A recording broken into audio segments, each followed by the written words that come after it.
ఛత్రపతి శివాజీ మహారాజ్ కేవలం ఒక రాజు కాదు, ఒక ఆత్మగౌరవ జ్యోతి. ఆయన ఒక విప్లవం. ఆయన ఒక స్వరాజ్య స్వప్నం. చిన్నతనంలోనే స్వరాజ్యం అనే ఆలోచనతో పెరిగారు.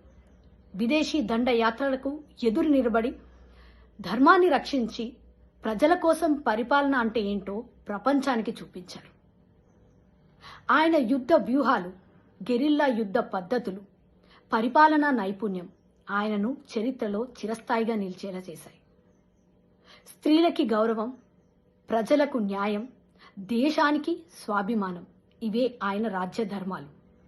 వారి జీవితం నుండి మనం నేర్చుకోవాల్సిన గొప్ప పాఠం ఏంటంటే, భయం లేని నాయకత్వం ఉంటే అసాధ్యం అనే పదం చరిత్రలోనే ఉండదు. వారి జయంతి సందర్భంగా మనం తీసుకోవాల్సిన మహాసంకల్పం ఒక్కటే: ధైర్యంగా జీవించడం, అన్యాయానికి ఎదురు నిలబడడం, మన సంస్కృతి, మన స్వాభిమానం కాపాడటం.